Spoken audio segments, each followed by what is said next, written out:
Okay, not gonna lie, strapped for time, so here's a quick rundown of what we're going through. Transfer window, Champions League, best place group draw, Champions League matches. Let's start the show.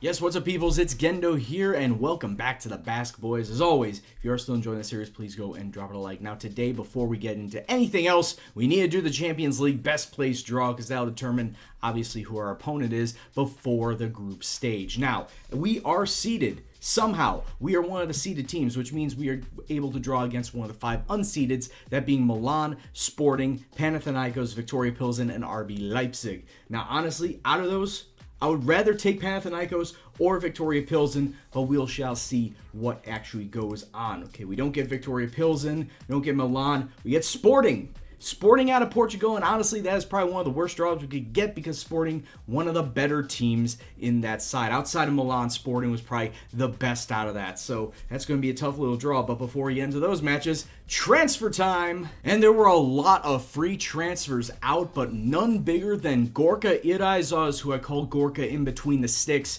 Him being 36 years old and his physicals were starting to decline at a pretty rapid rate led me to not re-upping his contract. It expired at the end of this year. Did not want to re-sign him, so I let him go on a free. As you can clearly see, picked up by Torino, but to be honest with you, I had 2 really good goalkeepers, a lot younger than him, sitting behind in Kepa and Iago, so I wanted to give them a chance and not keep on the ailing and old bloated whale that was Gorka. So next on the chopping block, Agar Akeche, the 23-year-old winger who we sold to Real Oviedo for a fee of €2.2 million. And to be quite honest with you, he was backup level at best, and I knew I had other players coming down the pipe that were going to be of better quality. Gorka Elustondo was sold as well for just over €1 million to Granada, and to be honest with you, it's because he was 30 years old, he's a defender. I had brought in Unai Garcia to fill his role because he's a lot younger, and it's just that Gorka he wasn't really playing all that much, so it was better just to get rid of him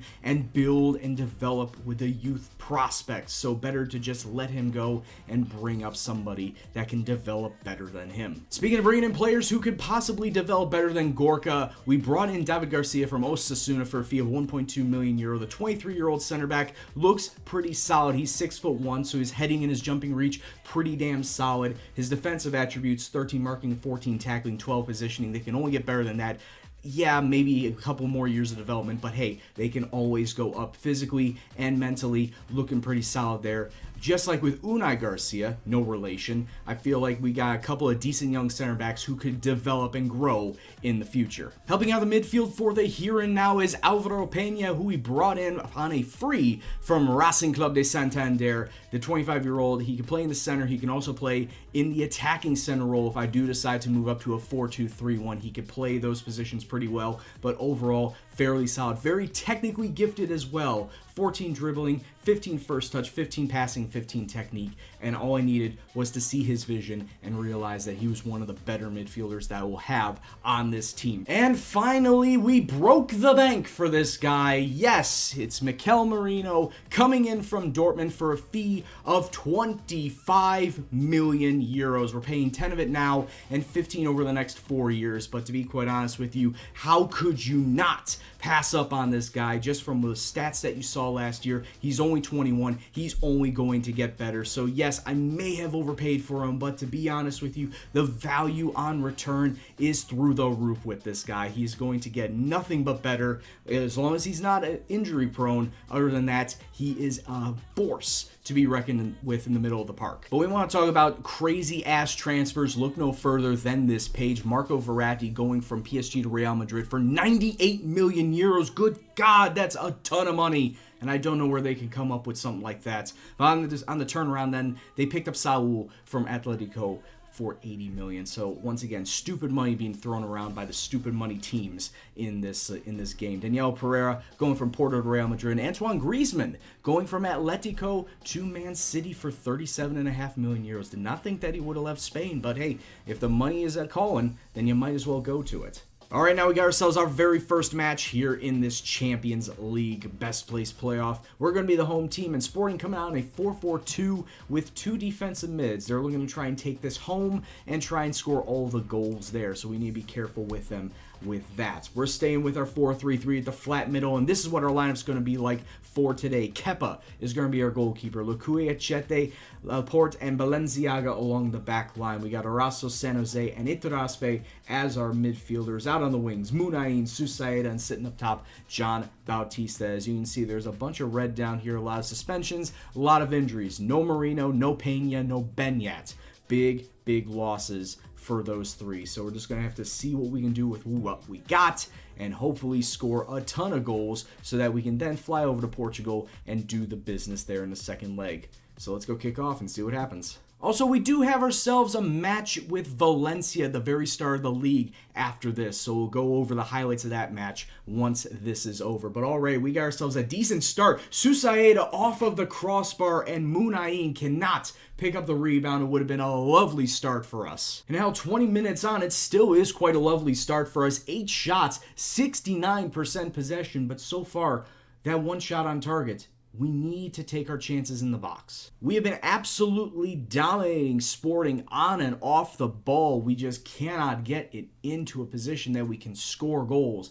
Still with 8-9 shots, but that 1 shot on target, this might be our downfall in this match if we cannot score the goals. It's because, yeah, we're getting the possession, but we're not getting the shots on net. Boys, I don't want to push you up to attack. I think that may push us out of line defensively. But if all else fails, I may just have to do that. So for the start, at least, I'm going to continue on with control. But boys, I'm not happy with performance. Got to do a lot better. Oh, come on. Iturraspe and Susaeta not looking very happy about that. Well, Susaeta, I can see why, because his shot hitting the crossbar. Early doors of the second half, free kick. San Jose out to Balenciaga, crosses it into Susaeta. Oh, how do you miss that? Oh, should have had that. Should have had that again. And just taking a look at the formation that Sporting have, they are still using the 4-4-2 with the 2 defensive mids. They are utilizing their defense as a strength and could very well score a goal right here if they do. How in the hell? Worth noting, this was legitimately 2 minutes after I pushed us up to attack. Great job! I knew as soon as I move up to attack, my defense would go to shit. 5 minutes left to go in this match. We have the ball in a little bit of an attacking position, but we need to break down this Sporting defense. Munain out on the wing, gets inside to Arasso, Iturraspe, some good passing. Kike Sola, who was out on loan all of last season. We brought him back because we needed depth. He comes away with the first goal of the season and our first goal in this Champions League. It's 1-1 with 5 minutes left to go. Sola just sneakily getting it underneath Rui Patricio, almost saving it, but it's over the line. And at least we are going to Portugal with something. With something, anything. We had 20 shots, and only one of them had gone through as a goal. Unlucky, boys. I'm just going to tell them unlucky. It's okay. We didn't do all that well, but we were lucky enough to come away with a goal. 60% possession and 20 shots. 1 goal. Well, we need to turn this around if we want to come away going through to the group stage of the Champions League. We need to come away with away goals now. Portugal have the advantage. Sporting have the advantage. So we'll recap the Valencia match, the first match of this new season, and then we'll get into our second match with Sporting de Portugal. So let's take a look at the Valencia match right now. And as you would expect, I did rotate the squad for the most part. Didn't want to play players that would be playing versus Sporting. And even so, we came away with a 1-1 draw versus Valencia. Kike Sola on the other side of halftime, getting us off to a great start. But then Valencia and Moussa Dembele, yes, that Moussa Dembele, the Celtic Moussa Dembele, getting themselves an equalizer with 15 minutes left to go. And there you go. That's how we get 1 point. It wasn't too terribly bad, but I feel the midfield could have done a lot better once again. All right, there are going to be a lot of tired players out there today, but we do have some players coming back, so that's going to help us out immensely. Sporting once again with a 4-4-2 and 2 defensive mids at home, so they're going to look to try and play defensive, holding on to their 1-goal lead. it's essentially a 1-goal lead because they have the away goal rule. And take a look at what we have going today. Kepa is going to be between the sticks again. Lekue, Acheta, Laporte, and Isma Lopez along the back line. The return of Marino and Benyats along with Iturraspe are going to be the 3 center mids. Munai and Susaeta out on the wings. John Bautista sitting up front. We need to go out and we need to score goals as quick and as fast as possible to get us through to the Champions League group stage. So let's quit dawdling. Let's get into it. Kick off and hope for the best. We're going to be in the dark green today, and Sporting will be in the white.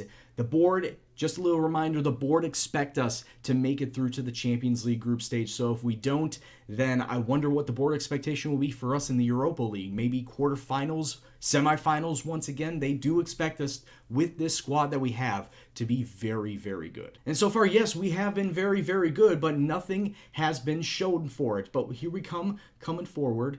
20 minutes on ball towards Susaeta.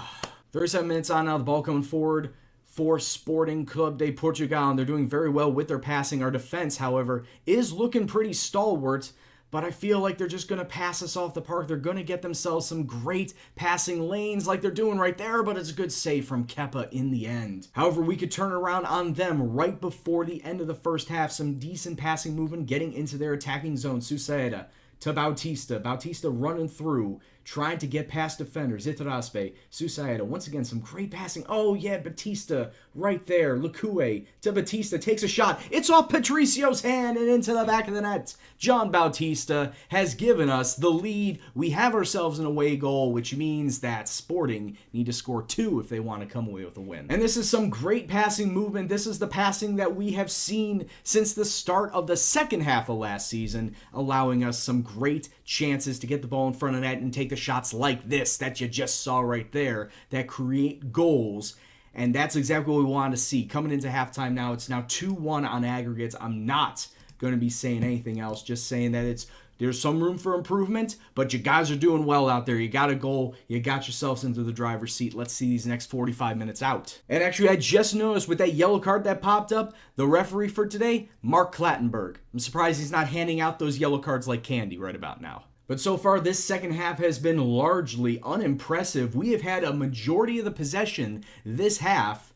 Unfortunately, it hasn't really led to goals or even shots. But anyway, at this point in time, I'll take it as we're just seeing the time tick away. 7 minutes left to go in this match. They get out to the wing. They cross inside. Iturraspe. Oh, Isma Lopez. He fouls him in the box. And some late drama as we give away a penalty with 6 minutes to go. Brian steps up on his left peg. Saved by Kepa. Let's go. Let's go. It was Brian Ruiz, the Costa Rican, stepping up. But it's a good save by Kepa with 5 minutes to go. The job is not done, boys. Just clear the ball out. Thank you. 1 minute left to go. Free kick on the edge of the box. Munain, that seals it. That's game over right there. It's going to be counted as an own goal, but Munain, it came off of his foot, goes into the back of the net. It's 2-0 to Athletic Club on the day. 3-1 on aggregates. Not a good clearance at all. And we're going to be going to the Champions League group stage, boys. Let's go. After what it looked like, not a very convincing first match.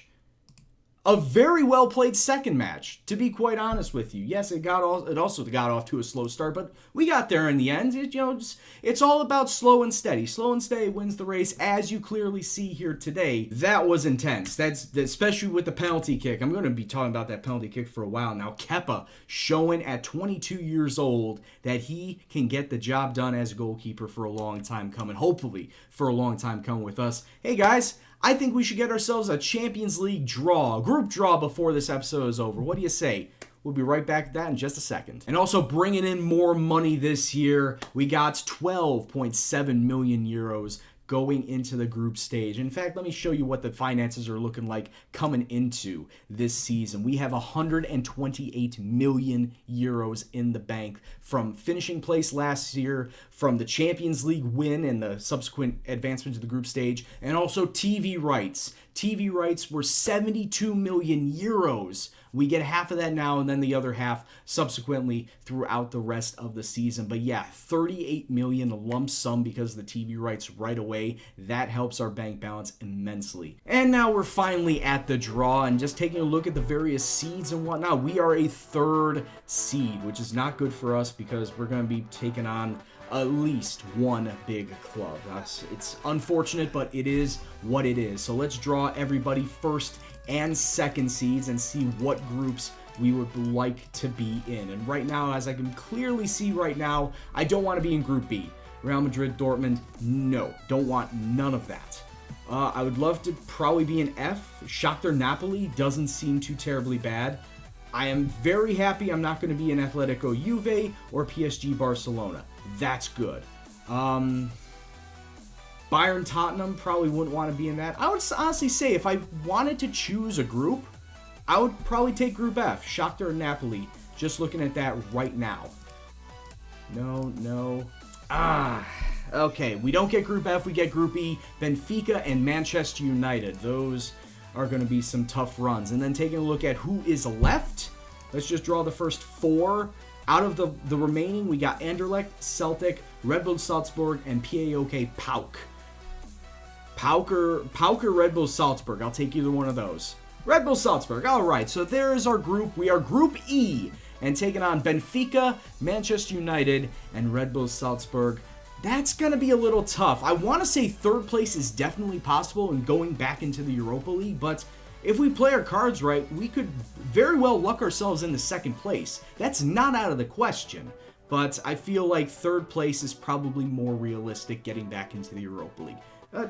Hey, we'll see how the season progresses. But anyway, guys, that's going to do it for this episode. I would like to thank you all very much once again for watching. If you liked what you saw, as always, go ahead and hit that like button. Lets me know what you're interested in. Of course, subscribe if you are new. Comments below on what you thought of this episode, the series as a whole, players that I brought in. Are you happy that I brought in Mikel Merino? And for the price that I did I overpay? Did I underpay? Was it the right price? Let me know. As well as, yes, I took a look at Ander Herrera and Javi Martinez. Believe me, I wanted to bring them in, but they just weren't going to leave their current situation. So it is what it is. Still a little bit of time left. There's still just over a week in the transfer window. I'll see what I can do going forward. But as always, let me know what you guys think. And also, as always, guys, this is Gendo, and I'll see you in the next video. Take care, and peace out.